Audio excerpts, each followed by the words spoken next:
بلکہ میں آپ کے سامنے ایک ایسا حوالہ پیش کر دوں، شاید ہوتا ہے کہ آن لائن سننے والوں کے لیے اور جہاں جہاں تک آواز جا رہی ہے ایک تھوڑی سی نئی بات ہو جائے شاید. ایک ہے شیخ عبد الوہاب الطریری، جن کا تعلق سعودی عرب سے نام سے ظاہر ہے.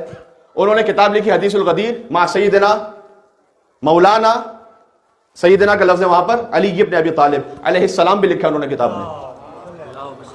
اور انہوں نے 132 پیجز کی کتاب ہے جس میں 112 حوالے لکھے، سارے سنی حوالے، ایک شیعہ والا نہیں ہے اس میں، وہ خود وہابی ہیں. بڑے انصاف کے ساتھ انہوں نے کتاب لکھی اور انہوں نے کہا کہ اس واقعے کا انکار ممکن ہی نہیں ہے، بلکہ وہ خود وزٹ پہ جاتے ہیں اپنے ایک چھوٹے سے کاروان کے ساتھ غدیر پر، خوب غدیر، اس کی تصویریں انہوں نے اس کتاب میں شائع کی ہے. اور وہ یعنی ایک فرد جذبات میں آ کر اپنی کتاب میں باقاعدہ لکھتے ہیں کہ ہو سکتا ہے کہ میں اسی مقام پر قدم رکھ رہا ہوں جہاں 18 ذی الحج کائنات کے رسول صلی اللہ علیہ وآلہ وسلم نے علی ابن ابی طالب کے ساتھ قدم رکھا تھا. میں اسی فضا میں سانس لے رہا ہوں جہاں رسول اللہ نے سانس لی تھی. وہ اپنی کتاب میں لکھ رہے ہیں، کہتے ہیں پہاڑوں کو مخاطب کرتے ہوئے کہتے ہیں کہ اے پہاڑوں تم کتنے خوش نصیب ہو کہ 18 ذی الحج تم نے غدیر کا خطبہ سنا تھا.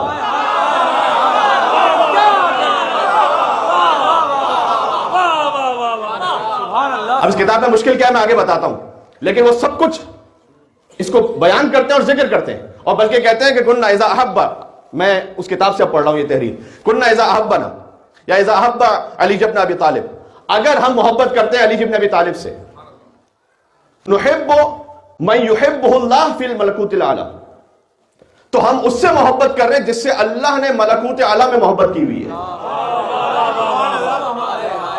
پھر کہتے ہیں کہ اگر ہم علی ابن ابی طالب سے محبت کریں تو ہم اس سے محبت کر رہے ہیں جس سے عرش و فرش پر رسول اللہ نے محبت کی ہوئی ہے.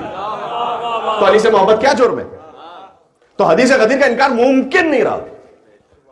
اس لیے آپ دیکھیے گا کہ اردو سپیکنگ علماء میں بھی وہ جو مشہور و معروف علماء ہیں انہوں نے واضح طور پر گزشتہ 3-4 سال سے کہنا شروع کیا کہ ہم فقط شیعوں کی دشمنی میں علی کو مولا کہنے سے پیچھے نہیں ہٹ سکتے، اس لیے کہ واضح ہے کہ علی کو رسول اللہ نے مولا کہا ہے.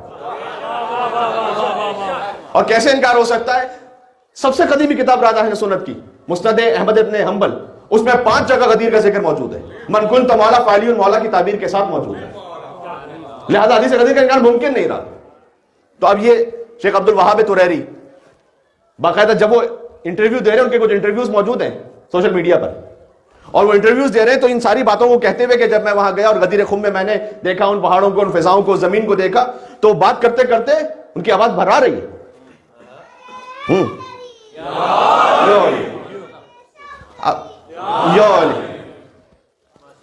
اب آگے مشکل کیا ہے پھر کتاب میں؟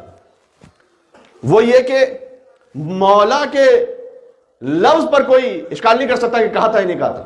ہاں، مولا کے معنی کیا ہے؟ باقی باتیں تو ابھی تھوڑی سی بات میں کرتا ہوں، جتنا وقت ایک جملہ کہہ دوں. میں قبول کر لیتا ہوں چلے کہ مولا کے 22 معنی ہیں، بخیر کا تو ایک ہی معنی ہے نا میرے بھائی.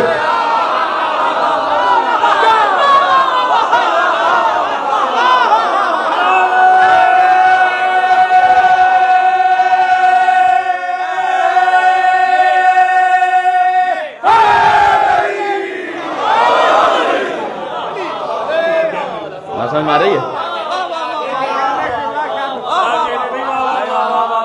تو مولا کے حوالے سے یہ جو ایک عام مفہوم کو پھیلا دیا گیا کہ مولا کا مطلب دوست ہے. اب یہ اپنے اپنے ذوق کی بات ہے کہ رسول اللہ کو آپ کس معیار پہ سمجھتے ہیں.